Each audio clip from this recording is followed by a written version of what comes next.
우리 교회를 설립한 지 8주년이 되어지는 그런 날입니다. 8년이라고 하는 그런 긴 시간 동안에 우리 교회는 어떤 모습들을 하고 있을까요? 제가 처음 사역을 시작한 지가 벌써 30년이 지났는데 그 긴 시간 동안 무엇을 했을까요? 또 얼마나 이루어도 어떤 성공을 거두었을까요? 뒤돌아보면 손에 잡히는 것이 있지 않습니다. 보면 그저 대강대강 살아왔던 것도 아니고 열심히 살아왔음에도 불구하고 지금의 우리의 모습들은 여전히 만족을 하고 있지 못하고 여전히 감사하고 있지 못합니다. 마치 우리가 지금 살펴보고 있는 이 욥이 하나님 앞에 한탄하고 있는 것과 같은 것 같습니다. 우리는 지금까지 살아오면서 참 많은 것들을 필요로 하면서 살아왔습니다. 그래서 그 필요를 얻으려고 많이 노력했습니다.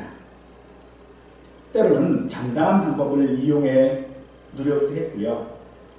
때로는요, 불법적인 방법, 정당하지 못한 그런 방법도 상황에 따라서는 이용했던 것 같습니다. 또한 우리는 그 필요를 얻으려고 노력하고 있을 뿐만 아니라 그것들을 내 후손들에게 물려주고 싶어 하기까지도 합니다. 그래서 우리는 그런 필요가 부족하거나 잃어버릴 때 우리는 그것을 고난이라고도 말하고 있지요.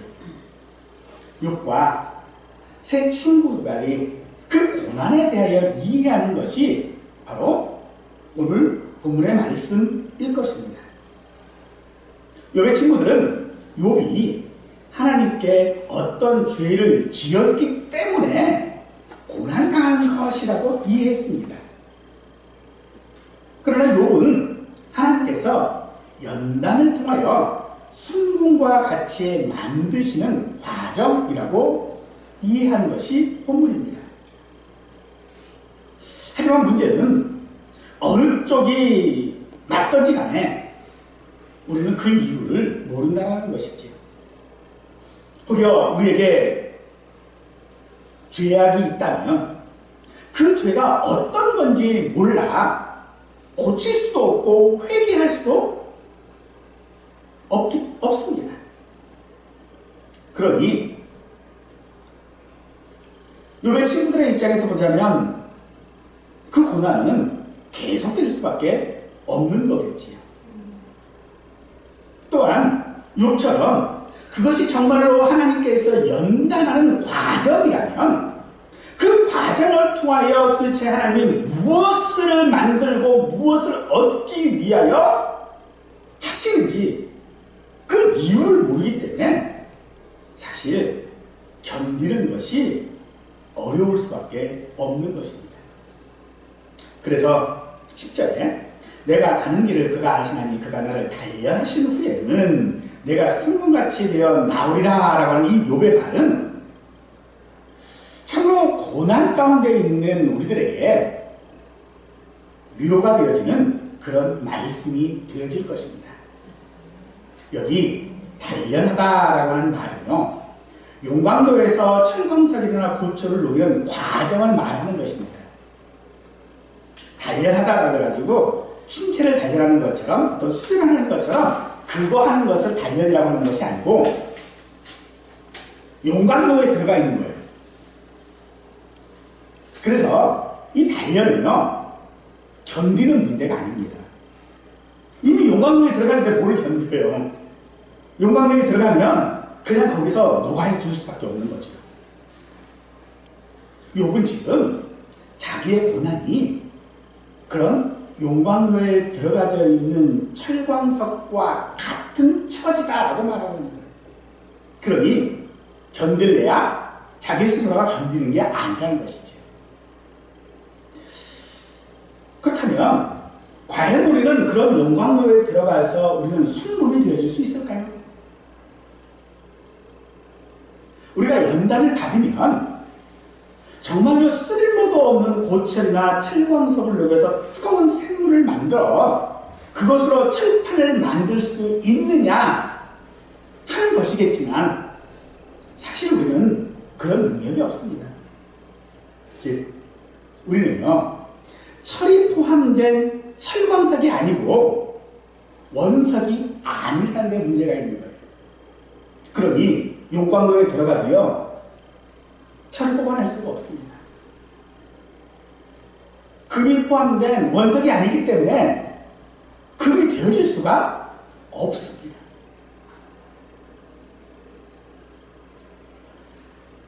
그럼에도 욥은 자신의 연단을 받으면 순금이 될 수 있다라고 지금 단언하고 확신하고 있죠.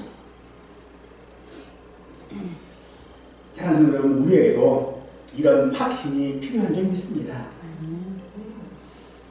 어떻게 확신할 수 있을지, 과연 그 확신은 우리의 삶에 어떤 영향이 있을지 이 시간 한번 생각해 보실 수 있기를 원합니다.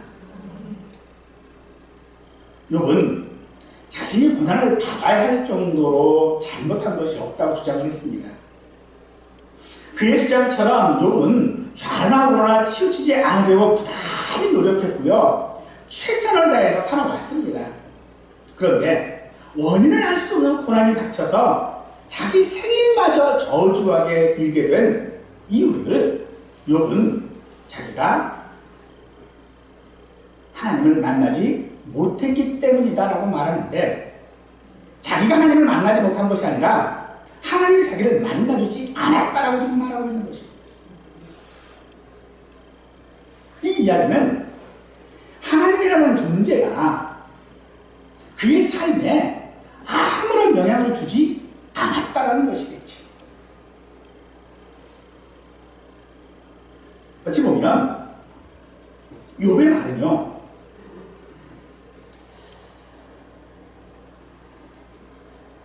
하나님이 함께 계셨다면 그런 일은 없었다라고 하는 그런 말이 되어지는 것입니다.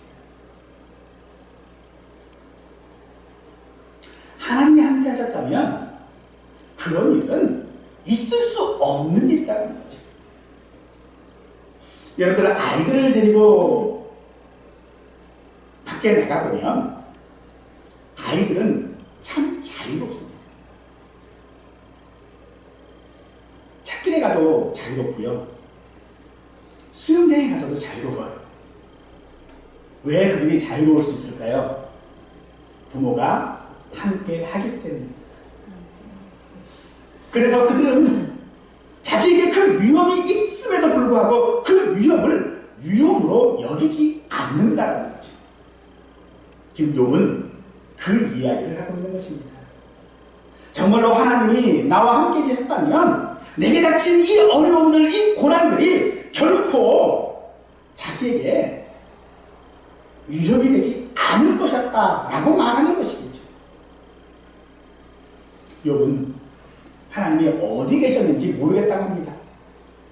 8절과 9절에서 내가 앞으로 가도 그가 아니 계시고 뒤로 가도 보이지 아니하시며 그가 왼쪽에서 일하시나 내가 만날 수 없고 그가 오른쪽으로 돌이키시나 배울 수 없구나 라고 합니다. 앞서서 엘리바스는 욥에게 하나님과 화목하라 라고 말해주고 있죠. 욥도 그러고 싶습니다. 그런데 하나님을 만날 수도 없고 하나님 만나주시지 않으니 화목하고 싶어도 할 수 없다라고 하는 것입니다. 그래서 욥은 지금 매우 두렵고 혼란스럽습니다. 정말로 자기 자신이 하나님을 믿는지 확신할 수 없다라는 것이죠. 일반적으로 사람들은 매우 힘들고 어려움이 닥쳤을 때에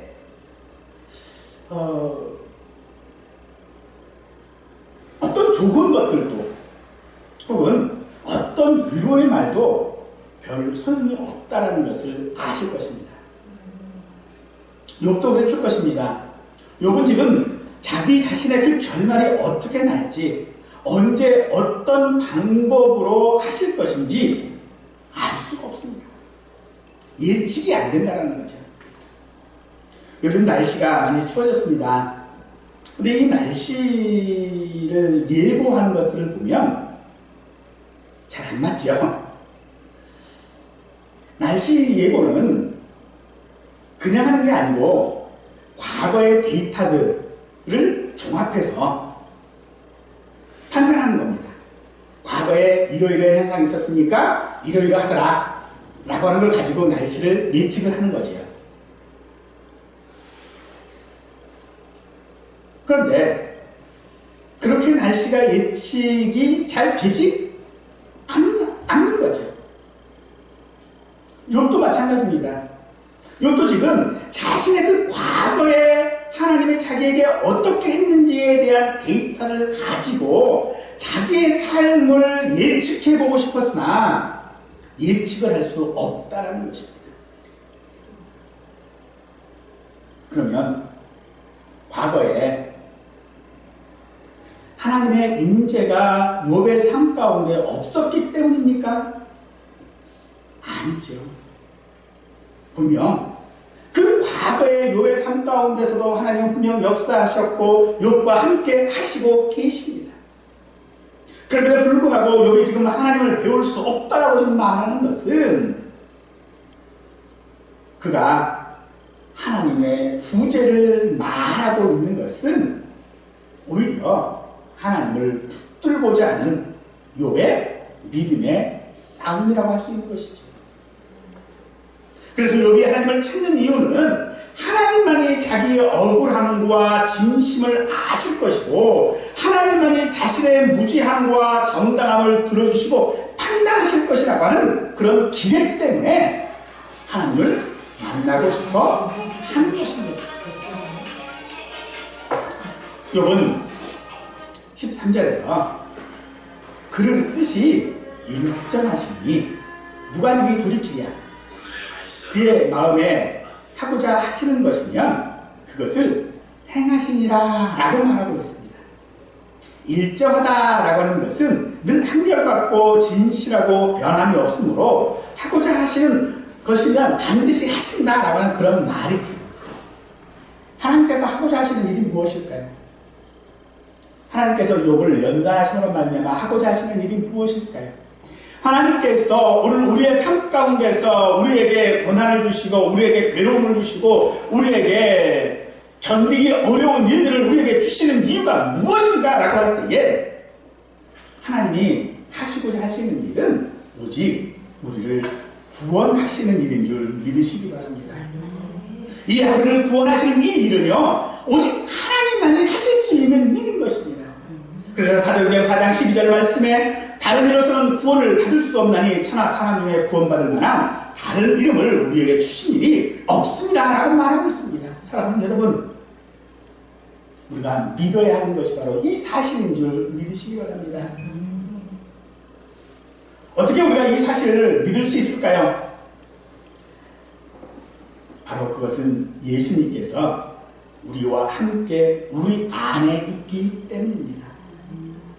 아버지여, 아버지께서 내 안에, 내가 아버지 안에 있는 것 같이 그들도 다 하나가 되어 우리 안에 있게 하사 세상으로 아버지께서 나를 보내신 것을 믿게 하옵소서라고 예수님이 기도하셨습니다. 우리가 예수님 안에 있다는 것을 믿을 때 우리는 하나님의 뜻이 무엇이든지 그 뜻에 순종할 수 있게 되어지는 것입니다. 그래서 이 순종이라고 하는 것은 내 뜻을 접고 복종하는 정도의 것이 아니라 내 삶을 내가 채우려고 하던 자세를 고쳐서 이제는 하나님만이 채우실 수 있다라고 인정하는 것이 바로 순종이 되어야 하는 것입니다. 어떻게 하는 것이 인정하는 것입니까? 하나님께 맡기는 것입니다. 하나님께 맡긴다고 해서 그것이 구경을 하고 있어라라는 것이 아닙니다. 하나님께 맡기는 것이 무엇인지 우리는 잘 생각해 보아야 주겠냐 합니다. 홍해 앞에서 모세는 두려워하는 백성들을 향하여져서 너희는 두려워하지 말고 가만히 있어서 여호와께서 오늘 너희를 위하여 행하시는 구원을 보라. 너희가 오늘 본 애굽 사람을 영원히 다시 보지 아니하리라 라고 했습니다. 그런데 모세가 이 말을 한 이유는 출애굽기 14장 14절 말씀, 여호와께서 너희를 위하여 싸우시기 때문이다 라고 합니다. 하나님께서 함께하고 계시지 않은 것 같은 상황에서 우리는 우리의 삶이 두려울 수밖에 없을 것입니다. 앞으로 가도 뒤로 가도 오른쪽으로 가도 왼쪽으로 가도 하나님을 만날 수 없었다라고 하는 욥의 고백처럼 두려워할 수밖에 없을 것입니다. 그러므로 그 두려움, 바로 우리가 하나님께 맡겨야 하는 것이 바로 그 두려움과의 싸움인 줄 믿으시기 바랍니다. 하나님은요, 우리를 위하여 싸우시는 분이십니다. 그러기에 우리는 하나님께 우리의 두려움을 내어놓고 하나님의 뜻을 이루시는 것을 우리가 보고 그 길로 우리는 따라가야 할 줄로 믿습니다.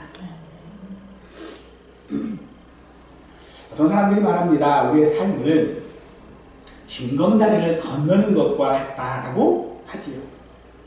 징검다리가 어떻게 되어져 있지요? 중간중간 돌들이 놓여있는 것이 징검다리지요. 그런데 그 징검다리가 이게 건너라고 놓아둔 디딤돌인지 아니면 빠지라고 치워놓은 것인지 어떻게 할 수 있을까요? 그건요, 건너는 사람에게만이 그건 징검다리가 되는 겁니다. 마태복음 14장에 보면 예수님께서 5,000명을 먹이신 사건이 있었죠. 떡 5개와 물고기 2마리로 배부르니 다 먹고 난 다음에 예수님께서 급하게 제자들을 배워 태워 건너편으로 보내시고 홀로 기도하시다가 밤중에 물 위를 걸어 제자들이 있는 배로 오셨습니다. 제자들이 다 놀라지요. 그때 베드로가 그 예수님을 보고 말합니다. 주님이시여든 나를 명하여 물 위로 걸어가도록 해달라라고 합니다. 그래서 예수님께서 부르셨죠. 하지만 베드로는 물에 빠지고 말았습니다. 왜 그렇습니까? 예수님께서 그 이유를 설명해 주셨어요. 물에 빠지는 거 당연하게 생각되시죠?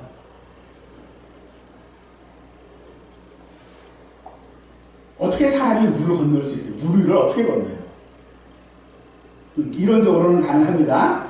한 발에 빠지기 전에 한 발을 들는데요. 하지만 그건 결코 걷는 방법이 아니지요. 그런데 예수님은요, 베드로가 물에 빠진 이유를 이렇게 설명하십니다.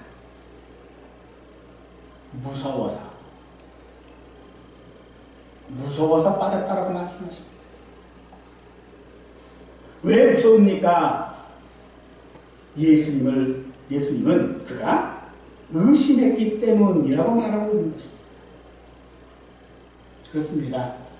오늘 우리가 하나님 앞에 나아가는 우리의 삶이 두려운 이유가 무엇입니까? 왜 두렵습니까? 의심하기 때문입니다.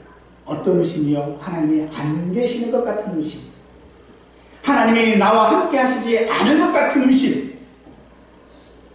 예수님은 그런 의심을 우리에게 물리치라고 말씀하고 계시는 것입니다. 그래서 예수님은 우리에게도 바로 그 길 없는 물 위를 걸어오라고 우리에게 말씀하고 있습니다. 우리 하나님은 우리처럼 보이고 만질 수 있다면 우리는 얼마든지 안심하고 믿을 수 있을 것입니다. 하지만 하나님은 볼 수도 없고 만질 수도 없고 심지어 느낄 수도 없습니다. 우리 눈에는 보이지 않는 것이 아니라 세상의 그 어떤 누구의 눈에도 하나님은 보이지 않습니다. 그런데 우리는 알고 있지요. 보고 만질 수 없다고 해서 하나님이 계시지 않은 것은 아니라는 것이지. 그래서 욥은 하나님의 부재하다고 느끼는 그 시기를 연단으로 보고 있는 것입니다. 하나님이 모든 곳에 계시다라고 하는 것을 욥은 믿었다는 것입니다. 아니, 욥이 그 사실을 믿지 아니하고는 살아갈 수 없었던 것입니다. 그렇죠. 오늘 우리가 이 땅을 살아갈 때에 하나님이 계시다라고 하는 것을 믿지 않고 살아갈 수 있는 방법이 우리에게는 없습니다. 아니, 하나님이 계시지 않는다라고 하면서 나는 믿습니다라고 말할 수도 없는 것이겠죠. 그러기에 욥은 하나님을 원망할 수 있었고요. 오늘 우리도 하나님 앞에 원망할 수 있는 것입니다.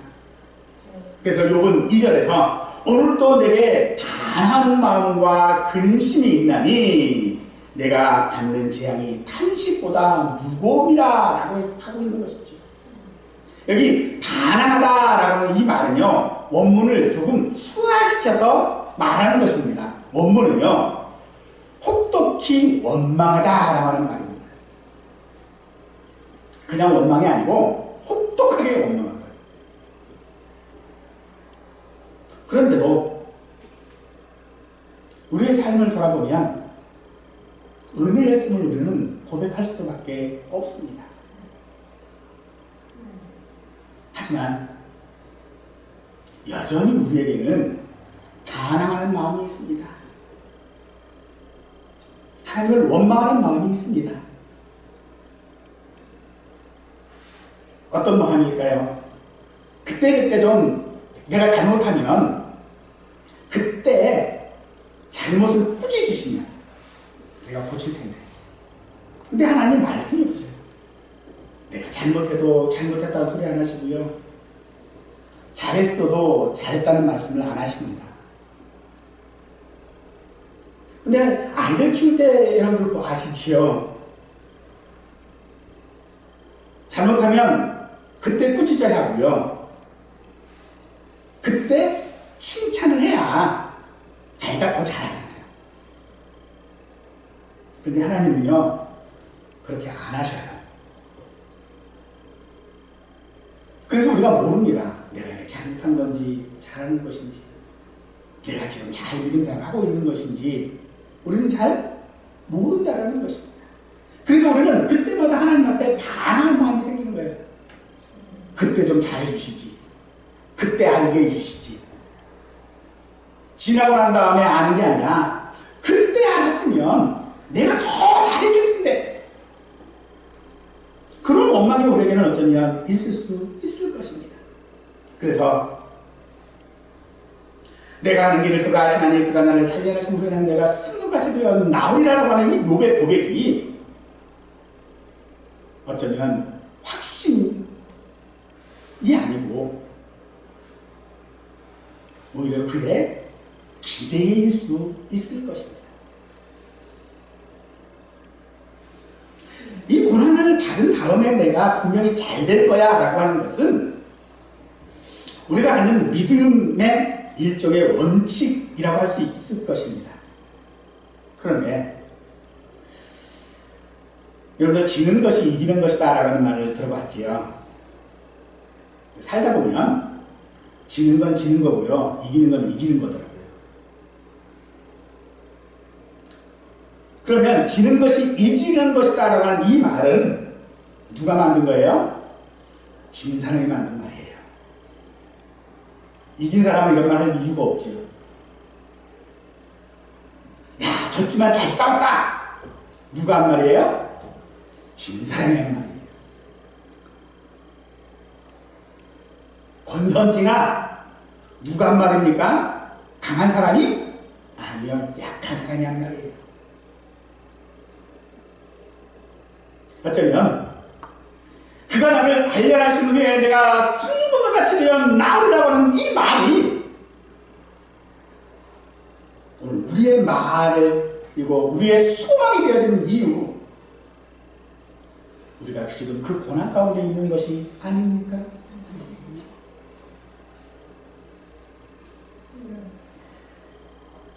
하나님은 우리를 야, 너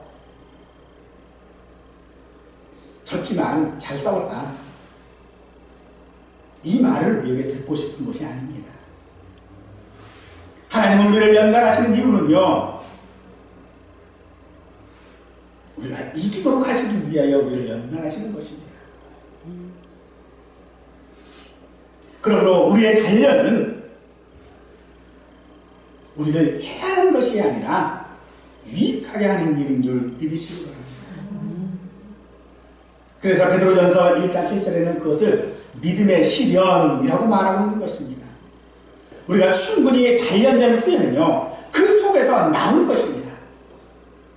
그 용광로 속에 거기에만 그대로 있거나 혹은 찌꺼기처럼 버려지지 않는다는 것입니다.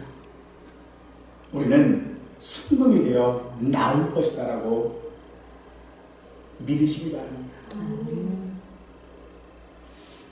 바로 그런 욥의 고백, 하나님은 그 욥의 고백을 사실이 되도록 하시는 줄 믿으십시오. 이스라엘 사람들이 애굽에서 종살이를 하면서 살게 된 이유가 무엇입니까? 하나님께서 요셉을 통해 그들을 살리시려는 계획 때문 아니었습니까? 그들이 400년 후에 다시 그 땅으로 돌아오게 하시겠다라고 하셨습니다. 그리고 그 시간 동안 하나님은 무엇을 하셨습니까? 하나님은 자기 백성의 고통을 보고 듣고 알고 계셨습니다. 따라서 지금 욥의 이 고백은요, 그의 확신이나 소망이 아니라 오히려 믿음인 것인 줄 믿으십시오. 하나님을 만날 수는 없지만은, 하나님을 내가 만질 수는 없지만은, 하나님을 내가 지금 배울 수는 없지만은, 하나님이 허락하시지 않는 일은 내 삶에 있어서 일어나지 않는다는 것입니다. 아무리 내가 고집스러운 요구 가운데 있어도 하나님은 결코 내 삶과 타협하지 아니하시고 내 하나님이시기를 포기하지 않으신다는 바로 믿음이어야 하는 것입니다. 다만 지금 일어나는 일들에 있어서 내가 하나님을 이해할 수 없지만 하나님은 우리 아버지이신 줄 안다라고 하는 것이 바로 이 고백입니다. 욥은 하나님께서 자기의 감기를 아신다고 합니다. 어떻게 욥이 가는 길을 하나님이 아실 수 있습니까? 그 길은 하나님께서 가신 길이고 본을 보이신 길이기 때문에 아시는 것입니다. 예수님께서 마지막 만찬 가운데에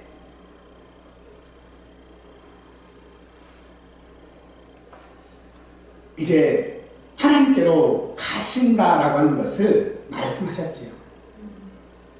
그때 베드로가 예수님께 묻습니다. 예수님, 어디로 가십니까?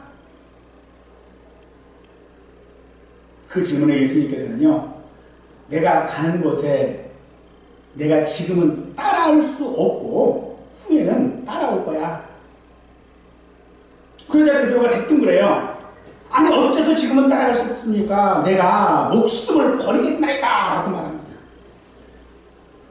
단련에 임하는, 고난에 임하는 대단한 각오 아닙니까? 하지만 예수님께서는 지금 베드로에게 그 길을 따라오라고 각오를 요구하시는 것이 아니라 믿음을 요구하고 계셨습니다. 너희는 근심하지 말라. 하나님을 믿으니 또 나를 믿으라 하셨습니다. 그러면 어디로 가는지 너희가 안다 라고 말하지요. 주님 말씀하십니다. 우리가 어떻게 예수님이 가는 그 길을 알 수 있습니까?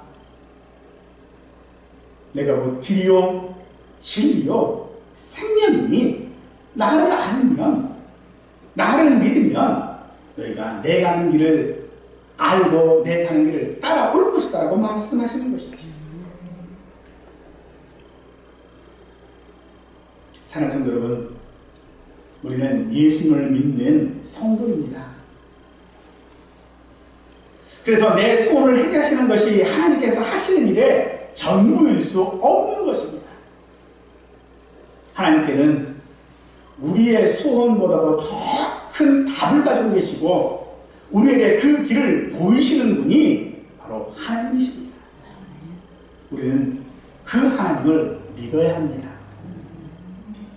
욥이 하나님을 만날 수 없다고 했지만 오히려 그는 이미 하나님을 그의 연단 속에서 만나고 있는 줄 믿으십시오. 그럼 오늘 우리의 삶 가운데 하나님 우리를 만나주십니다.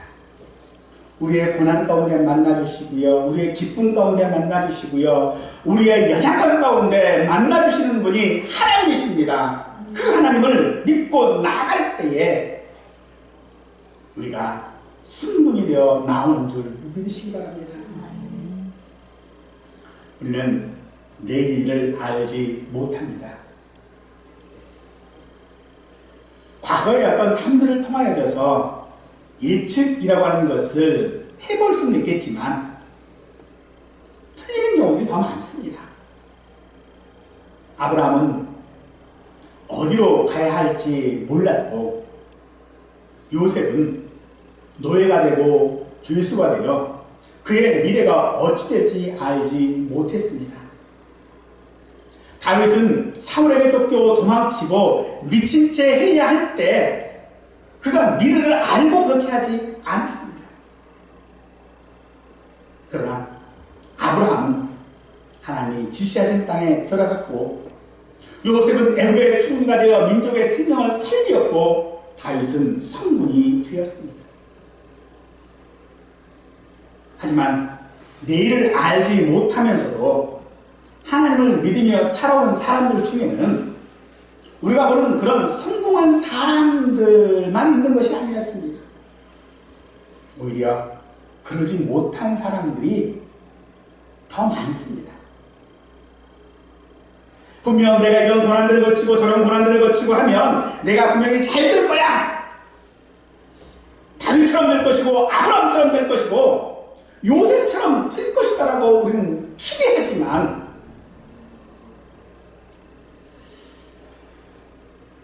그런 사람이 별로 없더라고요. 그 대표적인 예가 예수님의 제자들입니다. 누구 하나 야, 참 성공했다 하는 제자가 없습니다. 성경에는 야곱의 죽음만 기록되어 있습니다만 정승에 따르면 베드로는 십자가에 거꾸로 매달려 처형되었고요. 마태는 에티오피아에서 칼에 죽었고요.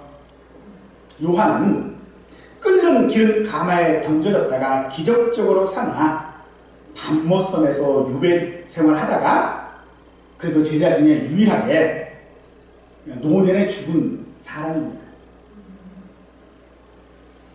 예수님의 형제인 야고보는요, 성전 꼭대기에서 던져진 후에 안 죽으니까 몽둥이에 맞아 죽었어요. 우리가 잘 아는 사도 바울은요, 목이 베어 죽었습니다. 그런 죽음이 그들에게 단련이었을까요? 아니요. 그들의 그 죽음은 단련한 후에 순금이 된 모습인 줄 믿으시기 바랍니다. 그 모습이 그들이 걸어가는 믿음의 길이었고 삶이었습니다.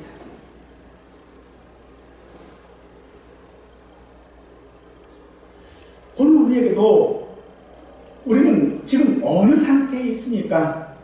여전히 용광로 속에서 단련하고 있는 모습입니까? 아니면 이제 나와 순금이 되어진 모습입니까? 그 모습이 어떤 모습을 가지고 있는 삶이라 할지라도 우리는 예수를 믿는 성도임을 반드시 기억해야 할 줄로 압니다. 어떻게 그런 삶을 살 수 있을까요? 그것은 그들에게 그것이 면류관을 받는 길이었고 행복이었고 예수님 안에 있는 것이었기 때문이었을 것입니다. 사랑하는 성도 여러분,